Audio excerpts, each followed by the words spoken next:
A Grande Muralha da China é um dos monumentos mais conhecidos do mundo, além de ser uma das estruturas mais extensas já feitas pelo homem.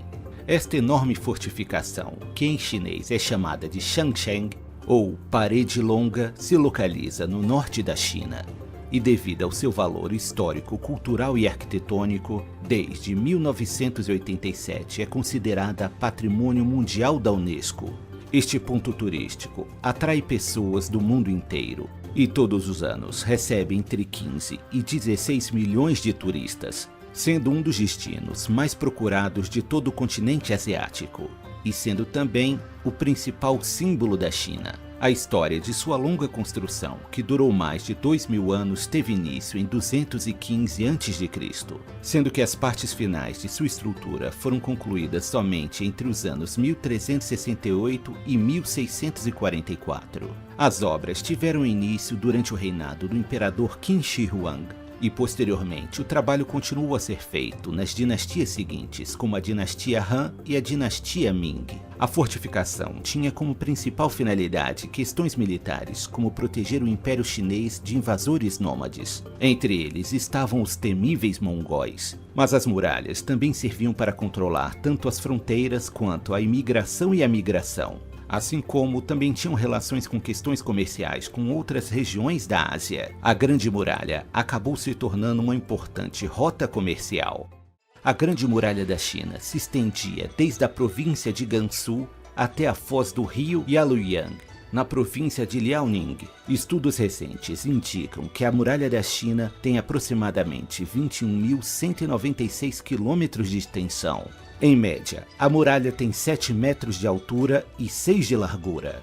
A Grande Muralha da China não foi construída a partir de um muro único. Na verdade, ela foi formada por muros erguidos em localidades diferentes, construídos em períodos históricos distintos e posteriormente unidos em uma única construção. Por isso, até hoje é possível notar que foram usados diferentes materiais e técnicas de construção, dependendo da região e da época em que a muralha foi erguida. Sua estrutura também é composta por portas, dentre as quais se destacam Shanghai, Yuyong e Niangzi, além de torres e fortes que foram feitos para fins estratégicos. Estudos apontam que há cerca de 40.000 torres ao longo da fortificação. Elas eram usadas para que os soldados monitorassem a aproximação de inimigos e também para servirem de abrigo. Em algumas dessas torres também existiam estábulos e depósitos de armas e suprimentos. Como a distância entre as torres era variada, os soldados que ficavam em diferentes torres usavam sinais de fogo e fumaça ou então bandeiras pretas e brancas para se comunicar entre si e manter a segurança da região. Estima-se que tenha sido necessário pelo menos 2 milhões de operários para sua construção. Dentre eles haviam camponeses, soldados, escravos e também prisioneiros.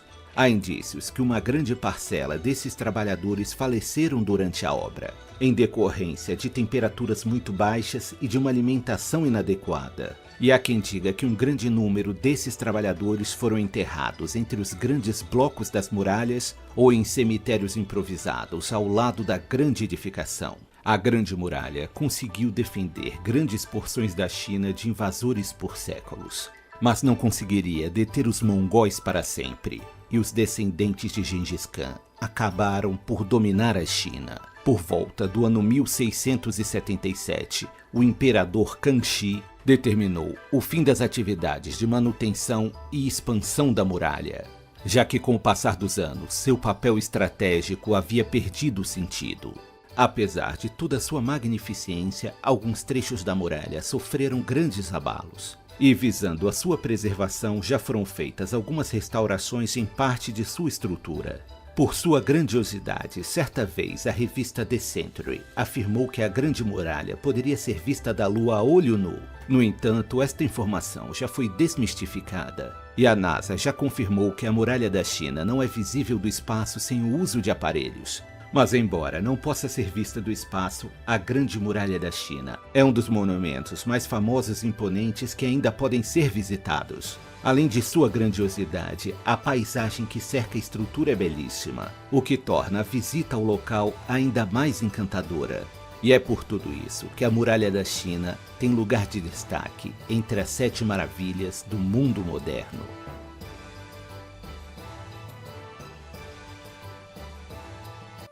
Localizado em Agra, o Taj Mahal é certamente um dos monumentos mais famosos do mundo. Mas nem todos sabem que aquela construção belíssima é um edifício fúnebre. Este grandioso mausoléu é um dos principais motivos que levam milhões de turistas a visitar o norte da Índia. Construído na cidade de Agra entre 1632 e 1653, esta pérola de mármore branco foi criada graças a uma bela história de amor. A sua construção foi ordenada pelo imperador Shah Jahan, o quinto da dinastia mongol. Shah Jahan ainda era conhecido como Príncipe Khurram quando conheceu sua amada. O nome dela era Arjuman Banu Begum. A paixão cresceu no coração do casal de forma imediata, mas o casamento ainda demoraria 5 anos para acontecer. Após o casamento, o príncipe batizou sua esposa com o nome de Mumtaz Mahal, a eleita do palácio. A bela e jovial rainha era motivo de muito orgulho para o povo, pois Mumtaz cuidava de várias viúvas e órfãos, garantindo assim a sua subsistência. Mas o seu dom maternal acabaria por ser fatal. A princesa faleceria após dar à luz a 14ª criança, filha do imperador, no dia 17 de junho de 1631.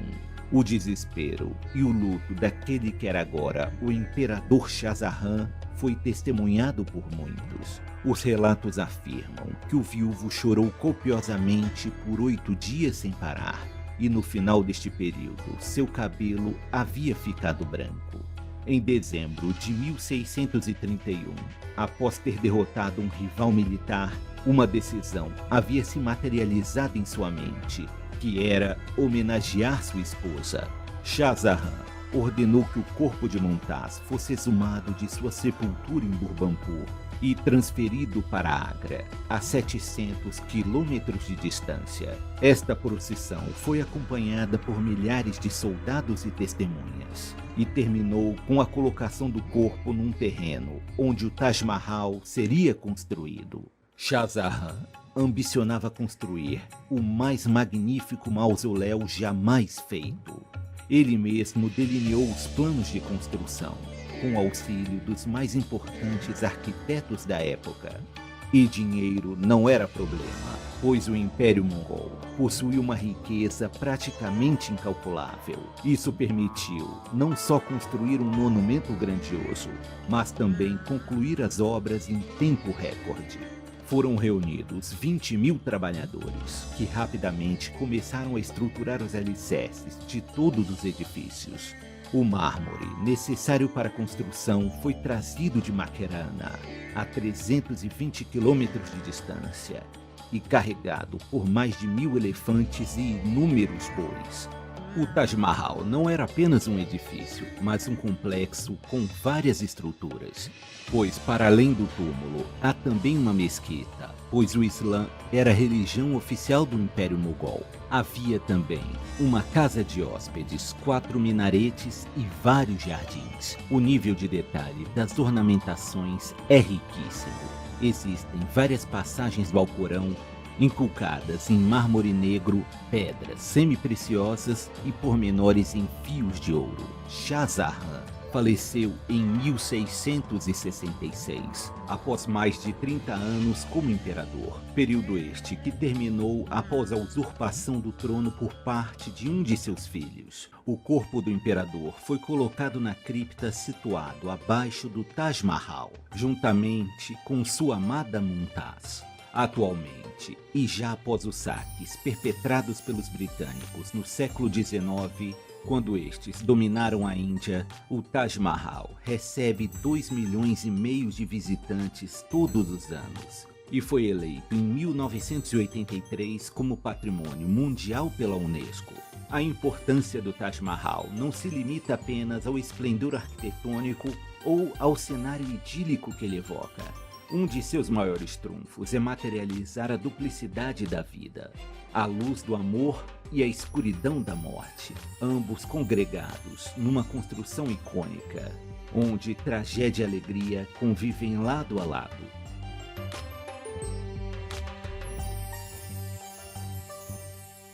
O Coliseu, também conhecido como Anfiteatro Flaviano, se localiza em Roma, capital da Itália. É um dos monumentos históricos mais famosos do mundo e um dos pontos turísticos mais aclamados e visitados da Itália. Esta fantástica obra de engenharia é considerada uma das 7 maravilhas do mundo moderno e tombada como Patrimônio da Humanidade pela Unesco. O Coliseu foi construído no século I e sua construção durou entre 6 e 8 anos. E o início de sua história está ligado à dinastia Flaviana, pois foi durante o governo dos imperadores que formaram essa dinastia que aconteceu sua construção. O Anfiteatro Flaviano só passou a ser conhecido com o nome de Coliseu a partir do século VIII. As obras se iniciaram no ano 72 d.C., sob ordem do imperador Vespasiano, e durante o governo de Tito Flávio Domiciliano, o Coliseu passou por algumas modificações. Os principais materiais usados na construção foram o mármore, pedra travertino, tufo e ladrilho. Inicialmente, o Coliseu tinha capacidade de receber 50 mil pessoas, que poderiam se acomodar entre seus 3 andares pela arquibancada feita de mármore e que se dividia conforme a classe social do público. Mas posteriormente, os imperadores Alexandre Severo e Gordiano II ampliaram a estrutura, construindo um 4º andar, e a partir de então, o local pôde receber até 90 mil espectadores. Quando foi inaugurado, por volta do ano 80 d.C., houve uma longa série de apresentações que duraram 100 dias. Inicialmente, o anfiteatro foi especialmente usado para númera, que eram as batalhas de gladiadores que lutavam entre si ou então enfrentavam animais. Esses espetáculos foram muito importantes como forma de entretenimento para os romanos, e sua popularidade crescia mais a cada dia, fazendo surgir novos tipos de espetáculos. Aconteciam, por exemplo, caçada de animais selvagens vindos do continente africano. Nesses espetáculos era comum o uso de leões, elefantes, leopardos, crocodilos e outros animais exóticos. Outro tipo de espetáculo que ocorria no Coliseu eram as naumaquias, que consistiam em representações de batalhas navais. E durante esses eventos, o Coliseu era inundado para essas encenações. Também eram realizadas apresentações baseadas em narrativas mitológicas, que culminavam em batalhas épicas entre gladiadores. Era comum que a arena fosse decorada conforme a temática do espetáculo, para assim criar um clima de imersão para os espectadores. E diversos artistas e arquitetos eram responsáveis pela criação dessa cenografia. Esses detalhes asseguravam grande realismo ao espetáculo. A execução de prisioneiros também era feita de forma espetacular dentro do Coliseu. Muitos foram jogados às feras ou colocados sobre os fios das lâminas dos gladiadores. Por séculos, as areias da arena do Coliseu drenou o sangue de gladiadores, animais e prisioneiros. Mas no ano 404 d.C., as mortes humanas passaram a ser proibidas no Coliseu. E durante a Idade Média, todas as apresentações cessaram em definitivo, e o Coliseu passou a ser usado para outros fins. Com o passar dos séculos, a construção foi atingida por diversos terremotos, que causaram sérios danos à sua estrutura. E grande parte do seu mármore foi saqueado durante os séculos XV e XVI, fragilizando ainda mais sua estrutura. Hoje, em consequência desses acontecimentos, a imponente construção encontra-se em ruínas, mas também foram feitas diversas restaurações no anfiteatro. Algumas das mais expressivas foram feitas pelo Papa Gregório XVI e Pio IX. Hoje, mesmo degradado, ainda é possível visitar o Coliseu e se encantar com o esplendor e a grandeza deste monumento, que é um dos maiores símbolos arquitetônicos do Império Romano.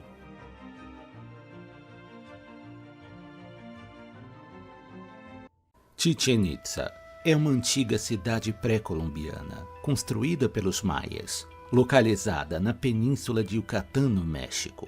Este grandioso sítio arqueológico é especialmente conhecido por sua arquitetura fascinante e diversificada, que revela muitos aspectos da cultura maia, evidenciando sua brilhante engenhosidade, além de ter sido uma verdadeira potência econômica regional. Conhecer o local é um verdadeiro passeio pela história de uma das civilizações mais brilhantes que já existiu. Os maias se espalharam pela península de Yucatán, mas Chichén Itzá é certamente a mais famosa das cidades em que este povo viveu. Um dos pontos mais conhecidos do sítio arqueológico e que é seu grande cartão postal é a pirâmide de Kukulcán, sendo que Kukulcán é o nome do deus serpente. Este local foi construído no século XII e fica no centro de Chichén Itzá.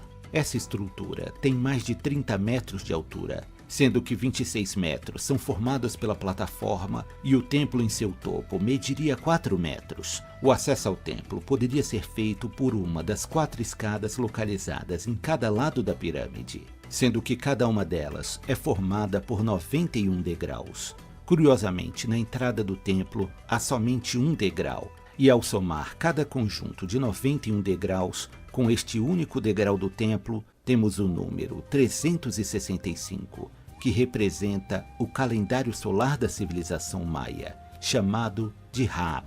Nas laterais também encontramos 52 retângulos, que simbolizam as semanas do ano e os 2 equinócios. Neste mesmo local, durante os equinócios da primavera e outono, ocorre uma projeção de luz natural que forma uma imagem parecida com uma serpente, que parece subir as escadas até o topo da pirâmide. Outra curiosidade interessante a respeito desta construção é que quando uma pessoa bate palmas na frente da escadaria, o som do aplauso sofre uma distorção e ecoa como se fosse o canto de uma ave chamada Quetzal, que é típica das zonas tropicais da América Latina. Em meados do ano 1930, foi realizada uma expedição na pirâmide e durante essa ocasião foi achado um segundo templo, que fica localizado abaixo do templo no topo da pirâmide. Lá foi descoberta uma câmara, na qual havia uma estátua do deus Chacmol, e também se encontrou um trono na forma de um jaguar. Em Chichén Itzá havia também um local em que os maias praticavam o Tlachtli, também conhecido como o jogo de bola. Esse campo media 168 metros de comprimento por 70 de largura. Os jogadores tinham que fazer uma bola passar em aros colocados de cada lado do campo. Porém, as bolas não podiam ser tocadas com as mãos, e por isso os jogadores, para manejá-las, se utilizavam de outras partes do corpo, como o ombro, o cotovelo, o quadril e os joelhos. Segundo a lenda, o time perdedor seria sacrificado. O Templo dos Guerreiros é outro ponto de destaque desse sítio arqueológico. Essa ruína é cercada pela Praça das Colunas, que é um ambiente belíssimo formado por incríveis 1000 colunas enfileiradas. O Templo dos Guerreiros tem um formato retangular e possui uma grande escadaria que leva ao seu topo. Existe também o El Caracol, conhecido como Observatório, espaço utilizado pelos maias para realizar observações astronômicas. O nome El Caracol refere-se a uma escada em forma de espiral que fica na parte de dentro da torre. Há também o Templo do Homem Barbado, que é uma estrutura menor em comparação com os outros grandes monumentos. Nessa ruína, o que realmente chama atenção são algumas imagens entalhadas em baixo relevo.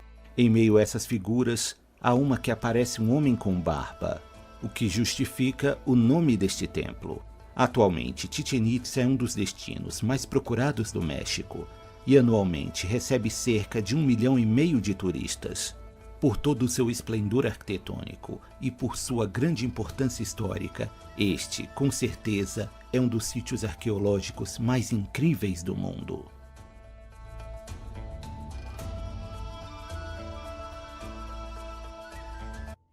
Petra é uma cidade histórica do Oriente Médio, que se localiza no sul da Jordânia. Atualmente, é o destino turístico mais visitado de todo o país e em dezembro de 1985 passou a ser reconhecida como Patrimônio da Humanidade pela Unesco e hoje faz parte das 7 maravilhas do mundo moderno. A cidade, que tem mais de 2000 anos, se caracteriza especialmente por construções esculpidas num tipo de rocha chamada arenito. A maior parte dessas obras foram feitas pelos nabateus, que foi um dos povos ancestrais dos árabes e que colonizaram a região em 312 a.C. Este povo foi o responsável por dar à cidade o nome de Petra. Mas antes disso, bastante coisa ocorreu no decorrer de sua história milenar, e diferentes povos habitaram a região. Aparentemente, os horitas estiveram por lá por volta do ano 1200 a.C. Na Idade do Ferro, os edonitas ocuparam o local durante um tempo, e nessa época a cidade foi chamada de Edom. Porém, este povo começou a migrar para o sul da Palestina, e então os nabateus chegaram ao local em 312 a.C. e aos poucos foram se instalando, até tomarem posse do lugar em definitivo. Os nabateus fizeram da cidade sua capital, tornando a cidade em um grande polo comercial, com rotas comerciais para diversos países, como China, Índia, Egito e vários outros. Petra também se destacou por seus notáveis sistemas hidráulicos, e este povo também realizou muitas outras construções no território, que ficaria marcado especialmente por diversas esculturas feitas diretamente nas rochas. E essa sofisticação técnica resultou numa arquitetura que até hoje nos impressiona. Os nabateus habitaram a região durante séculos, porém, em 63 a.C., Petra foi anexada pelo Império Romano, que expandia suas conquistas sob o comando do general Pompeu. Petra continuou a prosperar sob o domínio dos romanos, que também deixou sua marca em algumas construções feitas na região. Posteriormente, a cidade também estaria nas mãos do Império Bizantino. Durante sua história, este lugar teve que enfrentar 2 poderosos terremotos, sendo que o segundo deles foi muito devastador, e após este acontecimento, muitas partes da cidade acabaram destruídas. Por sorte, restou um grande número de ruínas, e até hoje quem visita o local pode, além delas, ver templos, tumbas, casas e outros monumentos incríveis, esculpidos diretamente na pedra e que se encontram espalhados entre uma belíssima paisagem, composta por uma imensidão de areia e por rochas enormes. Apesar de ser um local tão antigo e de ter sido ocupado por diferentes civilizações ao longo do tempo, a cidade ficou esquecida durante um longo período de tempo, e foi somente no ano 1812, por intermédio de um explorador suíço chamado Johann Ludwig Burckhardt, que Petra começou a chamar a atenção do mundo novamente e atrair historiadores, arqueólogos e demais interessados por suas riquezas históricas e por sua arquitetura fascinante. O monumento de maior destaque e grande cartão postal de Petra é o Alcazané, o Templo do Tesouro, que consiste numa grande fachada de 40 metros de altura, esculpida pelos romanos e que ninguém sabe ao certo para que foi construída. A principal hipótese é que tenha servido como mausoléu ou cripta. Outro ponto famoso é o El-Deir, que é um monastério com uma belíssima fachada e cuja arquitetura se destaca pela grandiosidade. Mas além destes 2 monumentos incríveis, há vários outros ambientes interessantes que podem ser vistos no sítio arqueológico. É o caso das tumbas reais, como a Urntumb e a Palastumb. Há também o anfiteatro, legado deixado pelos romanos e feitos para comportar 7.000 pessoas. O sítio arqueológico de Petra, que já era famoso, ficou mundialmente conhecido quando serviu de locação para o filme Indiana Jones e a Última Cruzada. Atualmente, milhares de turistas visitam as ruínas de Petra e se maravilham com aqueles monumentos esculpidos nas rochas. Machu Picchu é uma cidade da antiga civilização Inca, construída no século XV por ordem do imperador Pachacuti, conhecido como um dos mais importantes governantes deste povo. Em 1983, a Unesco declarou o local como Patrimônio Cultural da Humanidade, e em 2007, a antiga cidade Inca foi considerada uma das 7 maravilhas do mundo moderno. Machu Picchu significa Velha Montanha e localiza-se na Cordilheira dos Andes, no vale do rio Urubamba, dentro das fronteiras do Peru. É um local cercado por montanhas, que fica a 2.400 metros de altitude e localiza-se 130 quilômetros da cidade de Cusco. Cidade esta que antigamente era a capital do Império Inca. Embora existam registros de que o local era conhecido desde meados do ano 1860 e até mesmo alguns registros que fazem referência a Machu Picchu, oficialmente considera-se que a cidade foi descoberta em 1911 por um historiador norte-americano e professor da Universidade de Yale, chamado Hiram Bingham, que na ocasião estava em uma expedição no Peru em busca de uma antiga capital, na qual os descendentes dos Incas teriam encontrado seu último refúgio.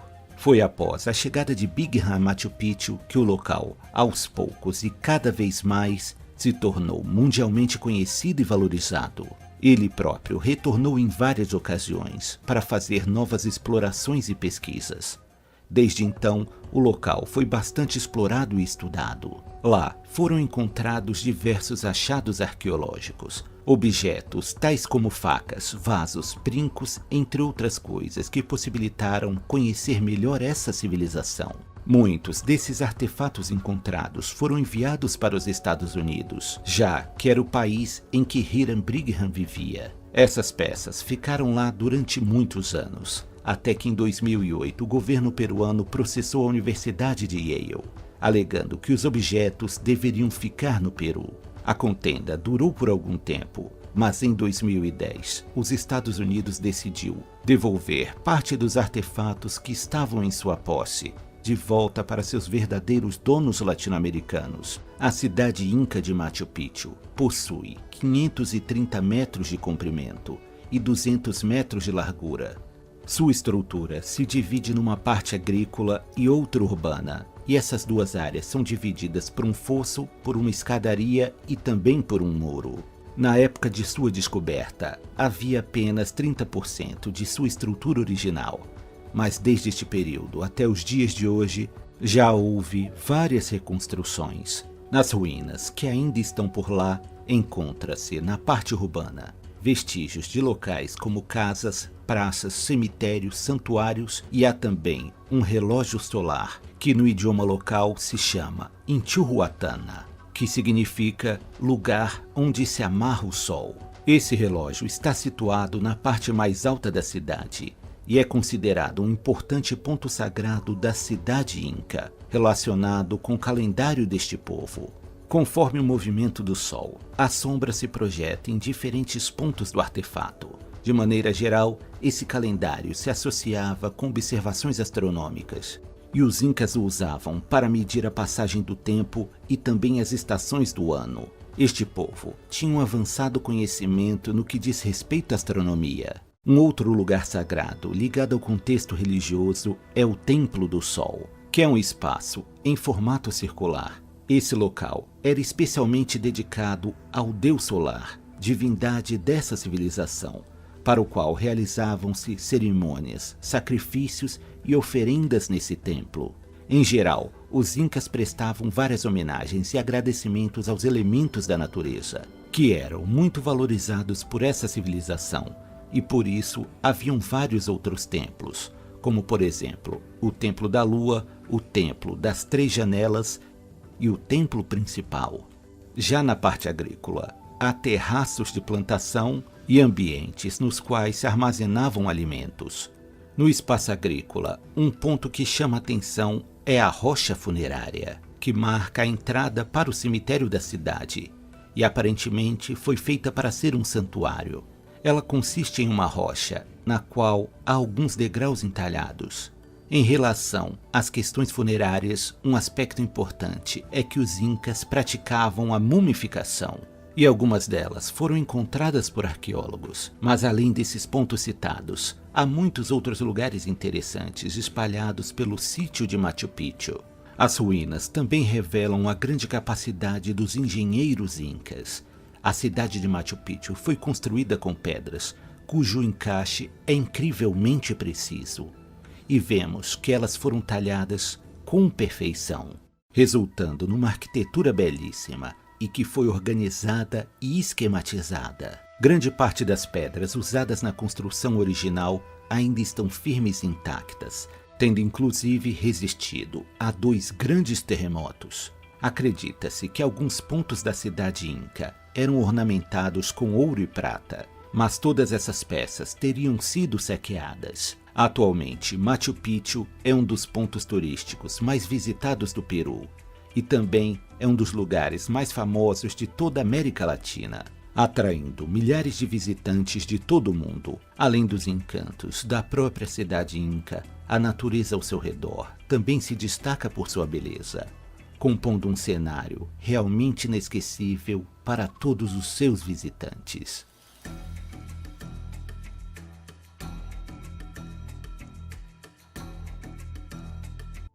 O Cristo Redentor é um dos principais cartões postais do Rio de Janeiro e também é um dos maiores símbolos de todo o Brasil, sendo um dos pontos turísticos mais aclamados do país, recebendo cerca de 1 milhão de visitantes por ano. Desde 2007, este grandioso e belíssimo monumento figura entre as 7 maravilhas do mundo moderno. Esta é a terceira maior estátua representando Cristo em todo o mundo, mas certamente é a mais conhecida. As duas estátuas existentes, maiores do que o monumento carioca, são a estátua do Cristo Rei, localizada na Polônia, e a estátua do Cristo de La Concórdia, na Bolívia. Mas nenhum deles está localizado em um lugar tão espetacular quanto o do Rio. O Cristo Redentor fica no Parque Nacional da Tijuca, localizado no Morro do Corcovado, no bairro de Santa Teresa, e encontra-se a 709 metros do nível do mar. Este monumento é um símbolo do cristianismo e mostra Jesus Cristo com seus 2 braços estendidos numa posição que lembra a forma de uma cruz. O Cristo está vestido com um manto longo que se estende por todo o seu corpo, e no centro de seu peito há um coração. Nas palmas de sua mão é possível ver os sinais da crucificação.